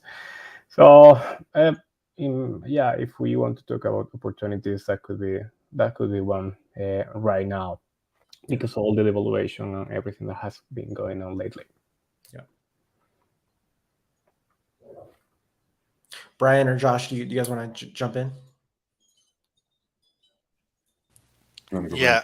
Go ahead. Okay. Sorry. I think we've seen more clients preparing, getting more involved in what's going on with their websites. Can we use those personalization tools now? How do we do that, right? Like, I've sensed more of that, not as much of a slowdown, particularly for us, but like some of the other panelists have said, people are still building websites and they're still trying to get those businesses going and not go back to what they were doing. So I think that, yes, there's opportunity for agencies out there, as far as packaging and pricing and how you do that. I think it's going to be specific to the agency and the clientele, that they're serving. But I definitely think that people are starting to get more and more concerned about what might happen, particularly because everybody was worried a couple of years ago when COVID came, right? And that was a whole scare. And so everyone went through that, and now this is the next thing. So we see a lot of preparation. Yeah. Got it. I'm going to piggyback off that a little bit, Josh. Yeah, we've been seeing the same thing on the agency side as well. A lot of them preparing. We've been getting a lot of requests for kind of custom Duda API builds as well, with custom integrations and things like that, just to prepare in case things do get rocky a little bit. They have a quick and easy solution for their clients to build sites or build it for them rapidly. Yeah, Brian, just on that thread, do you feel like you're getting more? I know you work a lot with agencies kind of within the Duda community. Do you feel like you're getting more that are looking at different ways of leveraging websites and onboarding their customers to websites, and maybe looking at kind of a DIY onboarding experience versus just the traditional, hey, I'm going to do the full web design process for you? Do you see kind of a change, or is it kind of similar to the past few years that you've seen? No, it's actually probably tripled the amount of people that are really wanting to go that direction. They just want to be prepared for everything. If they're going to go to a trade show, they have that new simple editor that they can, input their data real quick. Boom, they have a website. It's quick and easy for them with any marketing that they do. So that's kind of been the shift lately, or having custom integrations where they can just have a full form, build the whole website. It makes it quick and easy for the design team just to import all that data and just plug it in, and boom, change a few things, the site's done. Yeah. Got it. Interesting. I think, I think from my perspective, I definitely see, people looking at a little bit of different ways of trying to bring on board customers and try and engage with them. Especially a little more kind of the automated touch, right? Especially at the beginning of, that initial conversation, and trying to obviously get people into a full web design package is ultimately obviously the goal. But having them be able to start with something simple, I think we've seen a little bit of a pickup there as well. Just, that seems to be fitting with, trying to do more with less, kind of a standard practice today around business in general. Yeah, Josh, do you see something similar, or are you things kind of par for the course? I mean, I've seen a lot of changes over the years, but I would say that's on point. Yeah. I would say, yeah. So let's try and move away a little bit from kind of the scary recession talk. It's kind of everywhere these days. What do you guys do to grow your business in general? I think I would love to hear, your guys' best practices of, even outside of just, the current environment. How are you trying to identify new clients? How do you get in front of them? How do you, use word of mouth more effectively, within your existing client base? Do you guys have any tools, techniques, tactics that are really working well for you? Just jump in, guys. Yeah. So speaking engagements, making sure you're the authority. The biggest thing for us, though, is power partners. So, and also leveraging the IT side of our business, which I want to highlight for other agencies, because those two areas require a great deal of trust when you're touching someone's IT or their digital assets. And so what happens is we'll come in from one angle or the other, and they ultimately become clients on both sides. Yeah. So finding maybe IT companies that need a really good web designer to take over that business, working with business coaches and having them refer you out. And I've seen that be so magical, especially when they know that you're going to make their clients happy by delivering really good results. Yep. Some of those things have been really big for us. Can you explain more of this concept of like power partners that you mentioned? It's new to me.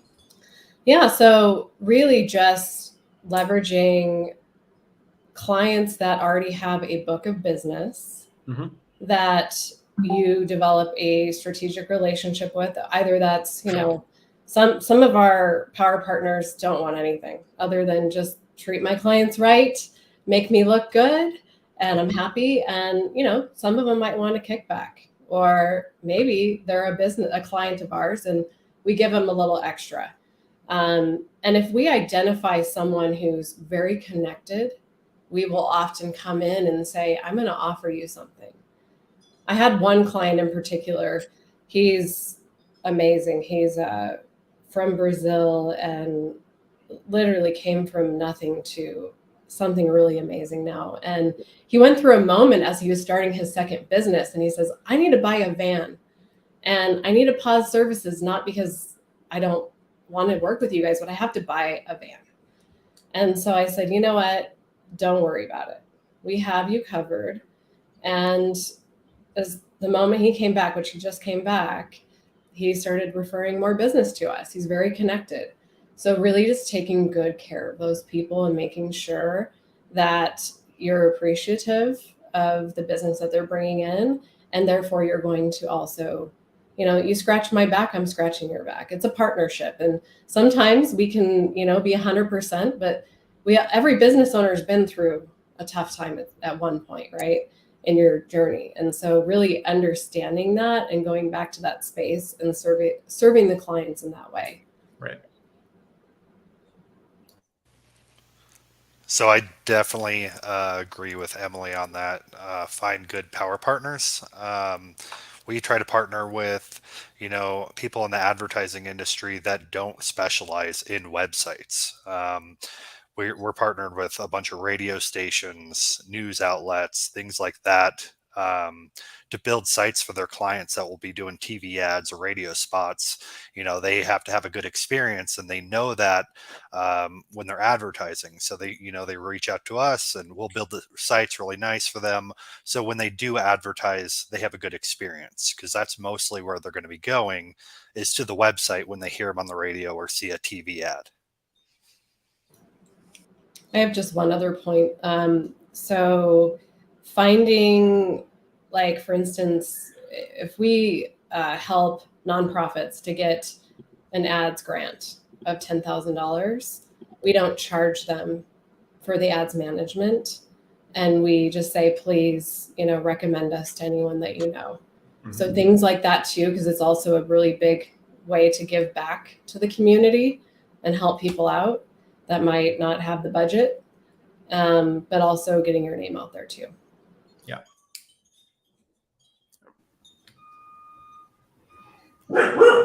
Yeah, I would completely agree. It's so funny because as much as we're all in the digital space and we're all concerned with, showing up at the right spot on Google and everything, the truth is that people do business with people they know, like, and trust. It all goes back to networking, and networking doesn't have to be going to an event and shaking hands with someone. It is about serving your clients, treating them like human beings, treating them well. And then, that having a good client relationship with one client is networking, because every person knows however many other people. So I echo what Emily said. It's all about, maintaining those relationships and developing those partnerships. You kind of want to take that client on a journey from just a customer to a partner. And you'd be surprised sometimes where those partnerships come from. So you kind of have to keep your mind open and never really count anyone out from being an asset to your business. We are pushing many more in-person meetings, even though we could do them online. But we've seen a huge difference with key clients, with key leads, that even though you could do everything online. But if you take the time to go to their office, or if they come to your office, it makes a huge difference. So over the last few months, we've closed really good deals in person. And there's something there that even though you're going to spend a lot of time, it's worth it. I mean, you have to put your time into that.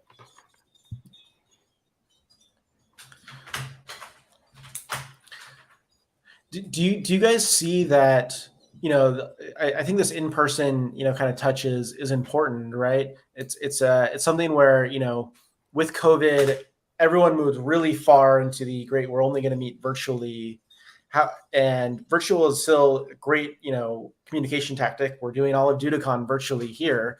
But is there a sense that in person does drive those better relationships? And how do you draw the line? Because people love working from home and people love being productive at home, but building that relationship is still important. Is it just the upfront? Is it something you try and do every quarter that you get in front of customers? How do you guys think about this? We're trying to figure out right now. Yeah, you start with your bigger clients, with the key relationships that you have to maintain, and after that, you keep going, you keep testing what works better, what works worse. When is it worth it? Is it worth it to travel for 3 hours or something like that? But yeah, you have to get started with your key clients and your key leads. Yeah. Josh, what are you doing these days? Oh, building beautiful Duda websites. That's the only thing we do. No, we actually, like everyone else, I think, has been thinking about this, and we're doing a few different things. And one of them is similar to what we did during the pandemic, which was to come up with a very cost-effective, low-touch offering for people that might not be able to afford our regular services, but also maintaining our very affordable pricing for the process and quality you get. But Fix8 has always worked with agencies as partners, even before we worked with Duda. So, social media management and ad placement agencies, or real estate marketing agencies, or an assortment of those. And so that's always been very much part of our business. What's changed in the last year probably is we're doing a lot more white label work, meaning people are white labeling our brand, right? And I'm putting up a different Zoom background or a different Meet background and literally a new hat, and then we're acting as them. And I think that from an agency perspective, there's a lot of benefit to both sides of that. But I think what's allowed us to do it is we looked at our agency and said, wow, we've got processes and project management. We've got all this very, very buttoned up. And wow, if somebody gives you that business and you don't have to go out and sell it, well, is that of more value? If you do it right, yeah. And if you can both be winning. So we've put a big focus on more of the white label partnership, and being a Duda Solutions partner has actually allowed us to form formal partnerships with other SaaS clients that are using the Duda platform. So we're doing a lot of that type of work.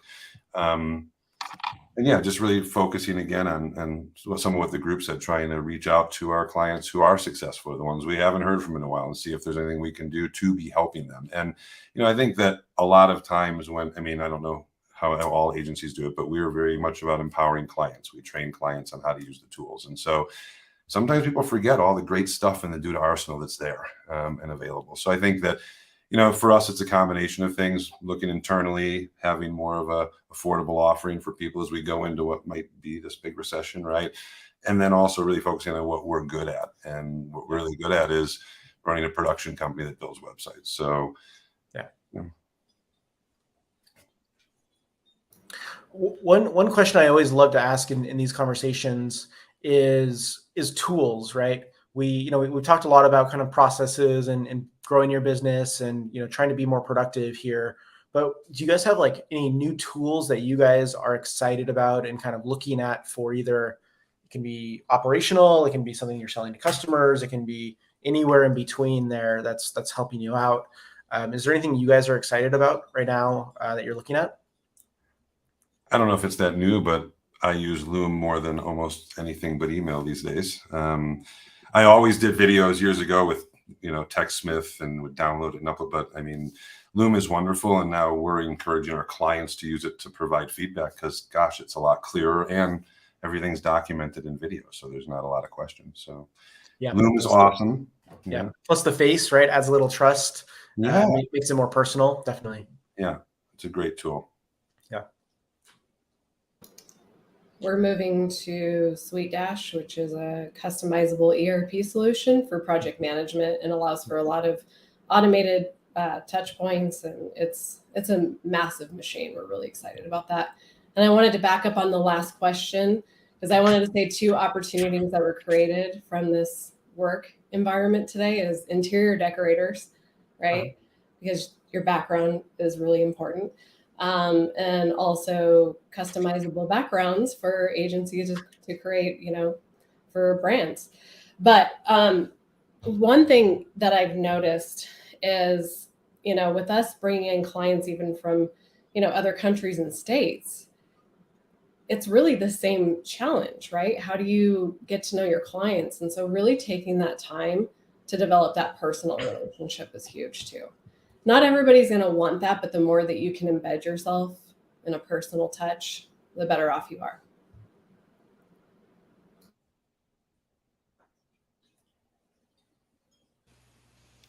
Brian, any tools you're looking at lately? Yeah, always. So we're always building out new custom widgets for the platform. We're actually rolling out about 75 new ones on our store coming soon. So really excited for that. We're actually ended up rebuilding our site recently. So we're going to be rolling that out with the new site. Great. So pretty excited about that. Hopefully it's tools everyone could use. We're going to be doing a lot of free ones as well. Cool. Do you find that's a good a lead gen tool? I know a lot of folks within the Duda community, or especially more of the fulfillment side of Duda partners, they use those as a way to generate leads and generate kind of interest and get your foot in the door with another agency. Yeah. Well, we also see some widgets that we just don't see selling, that are really simple, but everybody needs it. So we always try to push those out so everyone can have it. They're like, oh, we'll buy this widget and then we'll throw on like 3 or 4 on their account, just because we think that they might need it, or something they had interested in already. And we're like, we'll just give it to you. We know that you could use it. If it's a Google Simple Map API or something like that, we'll just give it to them. How long does that take us really to build? So, we definitely try to help out the Duda community and make sure everyone has everything they need. Yep. Manuel, you want to jump in with some tools? Yeah. We've been working a lot with chatbots, but I mean, everyone knows about chatbots, but we've been working with chatbots for lead generations because it makes a difference. Because many times chatbots are for a bank, for an airline, or something like that, and they are supposed to answer every single question out there. But when you design a chatbot just for lead generation, it makes a huge difference. For example, we had a client; it's a really client. We were able to increase the number of leads by like 30% over a week after we launched the chatbot. So if you want to try or you want to improve the results in your lead generation campaigns, it's a nice tool. And we've been comparing numbers on different metrics, and we've seen that over 80% of the leads prefer some kind of conversation tool to get in touch with a business instead of a form. So that's also a very important trend that you have to keep in mind. Yeah. Great. Julie, anything that you guys are using now at DevelopMark that you're excited about?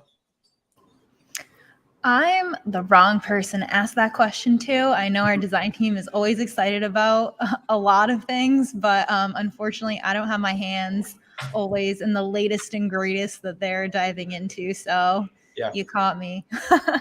No worries. So we have about 2 minutes left here to get some last questions in. I think I would love to just kind of pose this to the group, and feel free to just jump in and answer. But if there was one thing looking forward into 2023 that you're excited about, or that will help you grow, or will help you support your customers better, what would that be? What are something that you guys are looking looking to change or do going forward?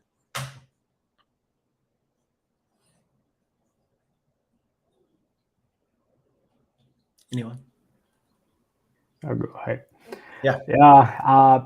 Team development. Team we development. Need, Okay. yeah, we need everyone to learn as much as possible about digital marketing, about business in general, Yeah. and about soft skill too. So that's probably our bet for next year.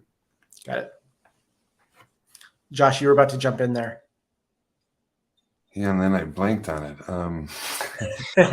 Putting you on the spot too. Yeah. Things that we're looking forward to. That was the question. Yeah. We are doing a fair amount of more internal training, which I think is important for the growth of our own company. But we also, as I was saying before, do a lot of external training. So we have weekly trainings with me live. And over the last couple of years, we've had a lot of requests for specialized sessions with me, SEO related and things as they relate specifically to Duda. So I'm actually looking forward to trying to have time to do some of those things maybe once a month for our clients and kind of, not just for retention, just to help educate them, help to get them using the tools more. And if they use us more, that's wonderful too. So. Emily, what about you? Anything for the next year? Creating customized packages based on industry, color psychology, conversions, what works for that industry, tried and true methods, and applying that to industries and selling it in packages in that way. Interesting. Packaged with case studies as well. Interesting. Wow. And leveraging Duda more. There you go. That's what I want to hear. Great, guys. Julie, Brian, any last minute thoughts, or are we good to wrap up here? Yeah, I was just going to say I'm hoping to get a little bit more involved in the community by me. So we've been trying to do some more local sites, helping local businesses kind of get their name out there. I live in a smaller town, so just trying to help them out and work with a lot more nonprofits, get their name out there. There's so many tools, that we can give them. We can do the Google ad grants, and there's a bunch of different free tools that are out there for them to use to really get their name out there. And that's really our goal for the next year. Absolutely. Yeah, we're excited to just, continue watching Duda grow and seeing the new features that come out. For our agency, we have served all different types of businesses, and we're at a point now where we're starting to hone in and really understand what types of clients work best for us and what we want to be experts in. So, we're working towards really finding what verticals we want to work in. And that's been kind of exciting to strategize as a team, and we'll see where it takes us. Absolutely. Great. Thank you, everyone, for joining our panel discussion today. Love discussions like this. It's really, really insightful. Julie, Emily, Josh, Brian, Manuel, thank you so much for participating. And thank you, everyone, for attending DudaCon. This was a great 3-day event. We had a lot of great content kind of come through, and really appreciate all our speakers that came on and really helped Duda out with a lot of really good information. So thank you. And if you haven't tried Duda, try Duda. Go use our free trial, get started, and get your hands dirty.